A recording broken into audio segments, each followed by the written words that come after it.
Welcome student. आज हम पढ़ेंगे Nelson Mandela a long walk to freedom. ये चैप्टर CBSE के क्लास 10th फर्स्ट फ्लाइट से है और इसको लिखा है नेल्सन रोहेले मंडेला ने। ये इनकी ऑटोबायोग्राफी है। नेल्सन मंडेला एक फेमस पर्सनालिटी है साउथ अफ्रीका की। ये चैप्टर इनकी ऑटोबायोग्राफी का एक पार्ट है। इनकी ऑटोबायोग्राफी की जो बुक है उसका नेम है लॉन्ग वॉक टू फ्रीडम। जो नेल्सन मंडेला हैं इनको मैदिवा नाम से एड्रेस किया जाता था और ये जोसा क्लैन से हैं, मीन्स जोसा के वंशज हैं और ये बिलोंग करते हैं थम्बू रॉयल फैमिली से। ये पहली बार प्रेसिडेंट बने थे साउथ अफ्रीका के 1994 में और 10 मई 1994 को इन्होंने ओथ ली थी as a president, first president of South Africa. Nelson Mandela ने 27 ईयर एक सिस्टम जो उनके यहाँ चल रहा था, एपेथाइट चल रहा था, जो रेशियल सिस्टम चल रहा था, इस सिस्टम को मिटाने के लिए इन्हें 27 ईयर प्रिजन में रहना पड़ा था, क्योंकि उस टाइम जो वाइट पीपल थे वो ब्लैक पीपल पर राज करते थे और इसी प्रयास के कारण इनको फादर ऑफ द नेशन कहा जाता है। साउथ अफ्रीका में इनको फादर ऑफ द नेशन कहा जाता है और ऐसे ही इंडिया में महात्मा गांधी को फादर ऑफ द नेशन कहा जाता है। अब हम देखते हैं Nelson Mandela has become south Africa's first black president after more than 3 centuries of white rule. 300 साल वाइट पीपल के राज करने के बाद साउथ अफ्रीका की धरती पर ये ब्लैक पीपल का राज आया था। एक प्रेसिडेंट बने थे ब्लैक पीपल के तरफ से। मिस्टर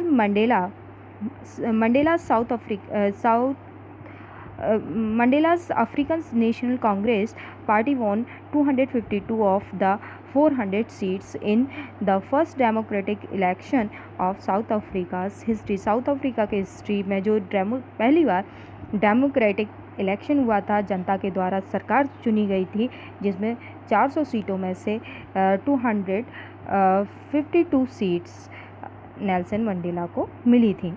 और जो चैप्टर है, इस चैप्टर में इनॉग्रेशन सेरेमनी के बारे में बताया गया है, जिसमें 140 कंट्री के पीपल, संसार के 140 कंट्री के पीपल वहाँ पर इकट्ठे हुए थे और इस ओथ सेरेमनी को एंजॉय किया था।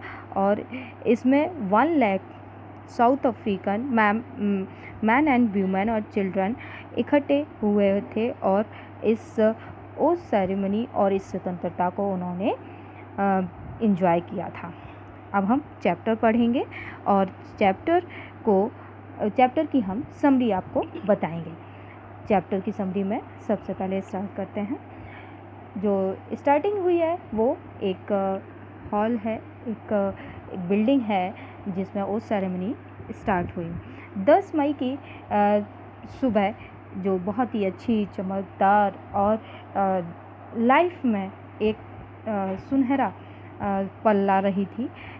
पिछले कुछ दिनों में से जो प्लीजेंटली उन्होंने प्रतिष्ठित व्यक्तियों और विश्व के नेताओं से घिरा हुआ अपने आप को पाया, जो उद्घाटन समारोह से थोड़ा सा पहले अपना उनका सम्मान करना चाह रहे थे, उन लोगों का साथ पाया नेल्सन मंडेला ने। उद्घाटन समारोह जो था अंतर्राष्ट्रीय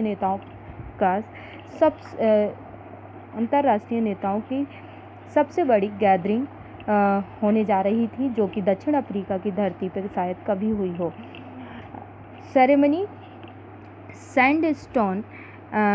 सैंडस्टोन की बनी हुई एक सुंदर एम्पी थिएटर में हुई थी, जो प्रिटोरिया में स्थित ब्रिटिश भवनों के मध्य बना हुआ एक स्थान था।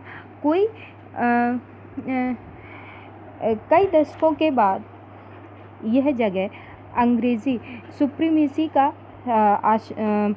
आशियाना बना था और अब यह दक्षिण अफ्रीका की पहली प्रजातांत्रिक और जो जाति भेद है, रेशियो डिस्क्रिमिनेशन है, उससे अलग सरकार जो बनी हुई थी उसकी स्थापना के लिए विभिन्न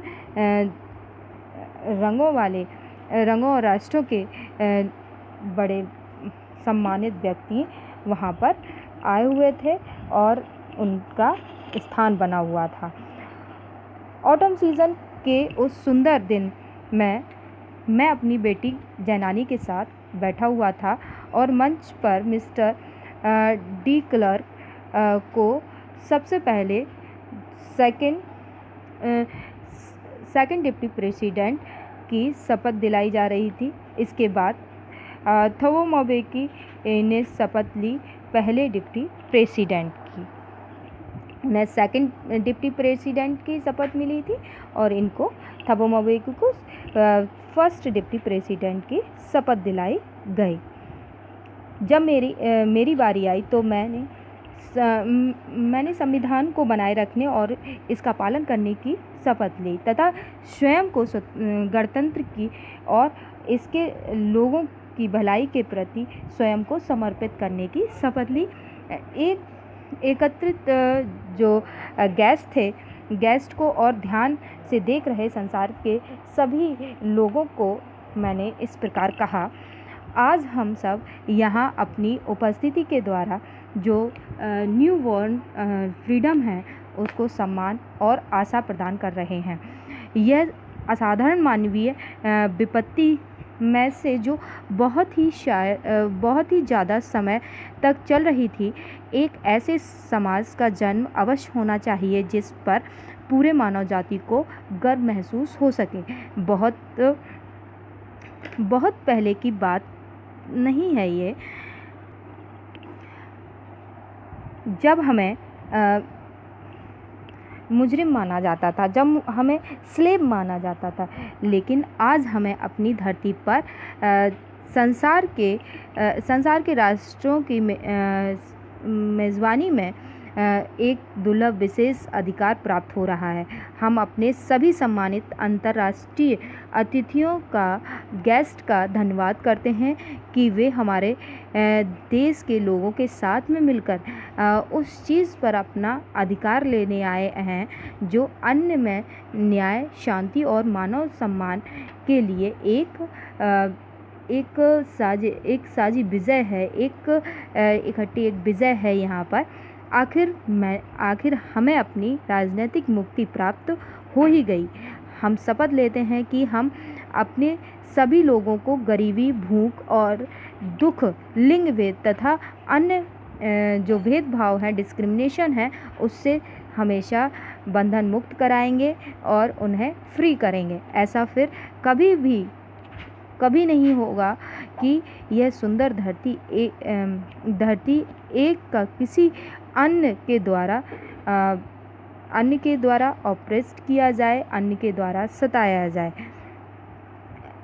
इनकी इतनी जो वैभवपूर्ण ग्लोरियस मानवीय सफलता के ऊपर जो सूर्यास्त है वो कभी नहीं होगा। Means the sun shall never set on so glorious the human achievement.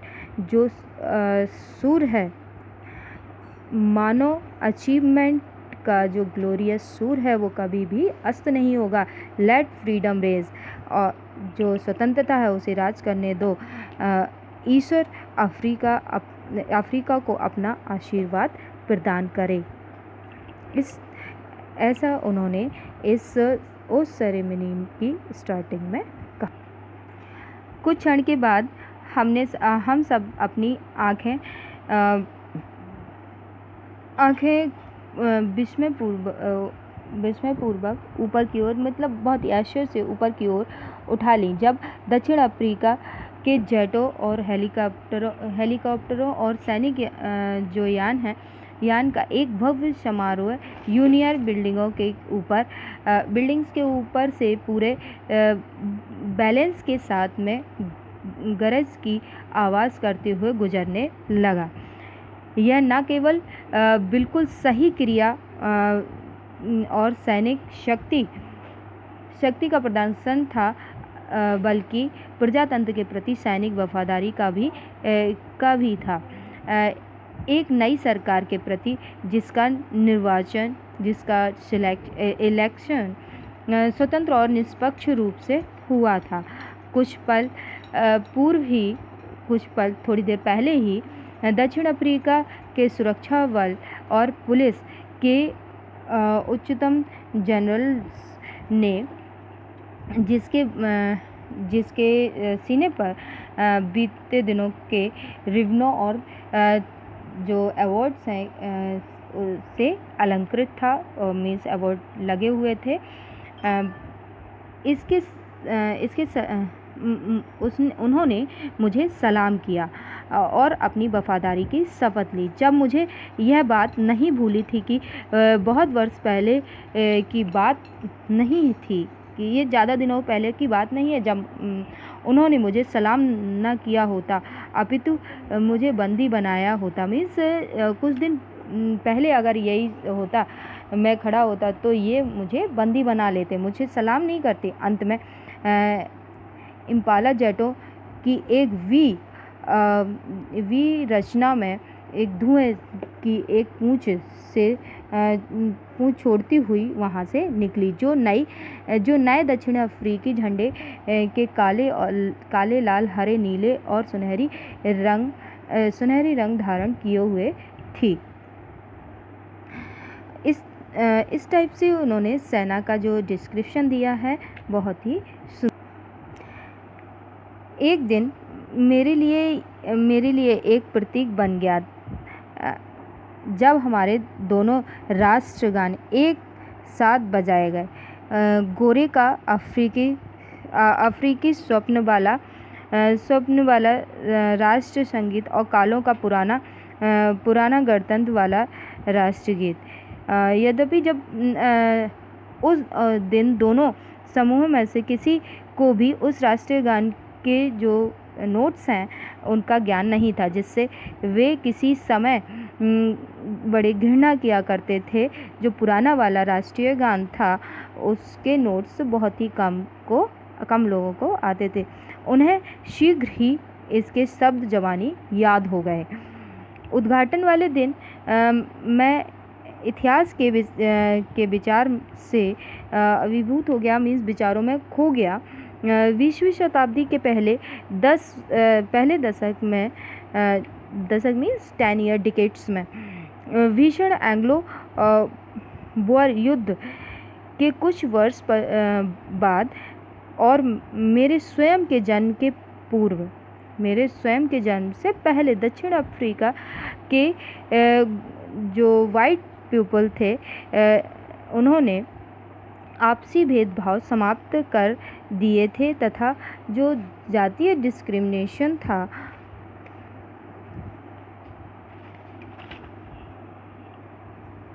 प्रभुत्व की एक प्रणाली स्थापित कर ली थी।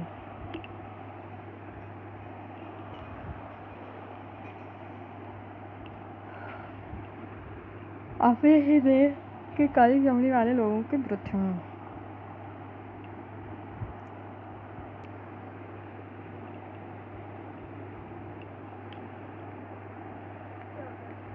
देख रहे कहाँ से कहाँ तक वो दैट डे ब्रॉट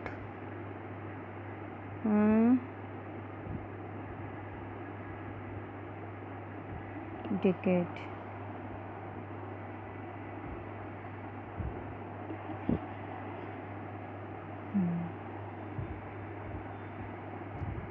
खुश हैं?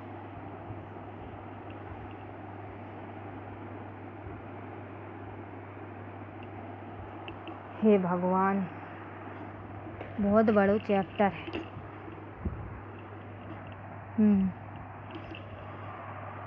संघर्ष।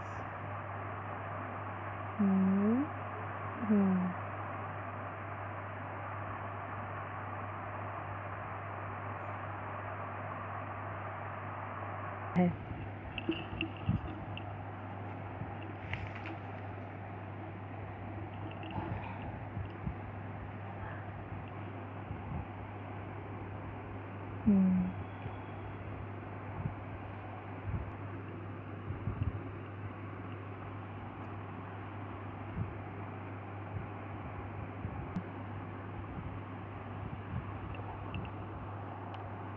कितने मिनट हो गए? 15 मिनट। अब क्या जो सेकंड पार्ट में पढ़ेंगे 15 मिनट की बनाओगे? अब तो लल्ला थोड़ी ही रह गई, 20 ही मिनट में हो जाए, 5 मिनट में हो जाए। लगा दे? चलो, काहे कि अब थोड़ी ही बची।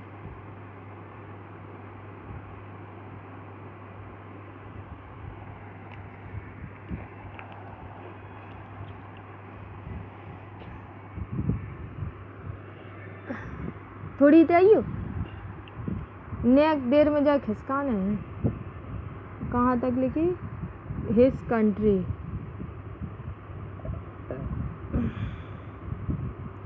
उसका अपने लोगों के प्रति उत्तरदायित्व होता है।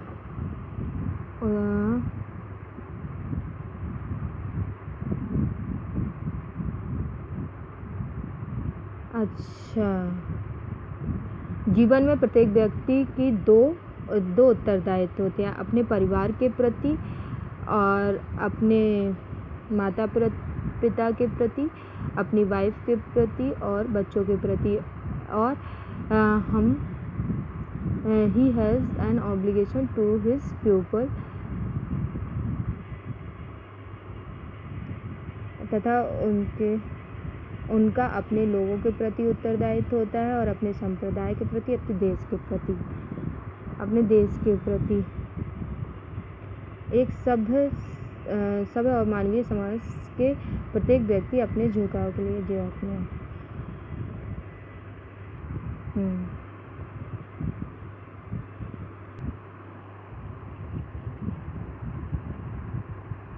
दूसरी और बोथ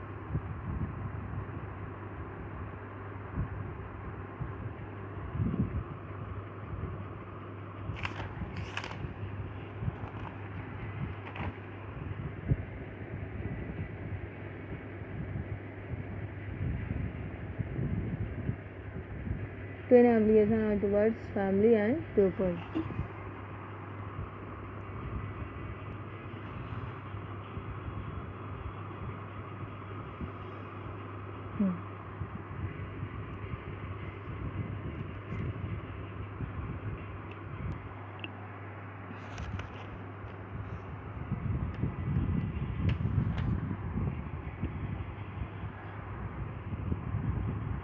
फिक्शन नहीं था।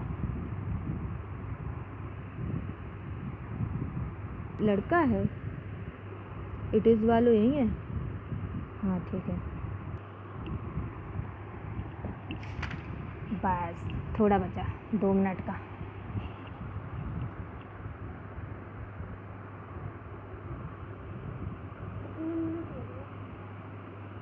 रुक जाओ।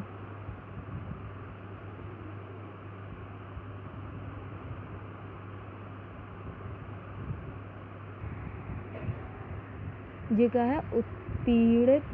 उत्पीड़क और उत्पीड़ित एक समान रूप से अपनी मानवता से वंचित हो जाते हैं।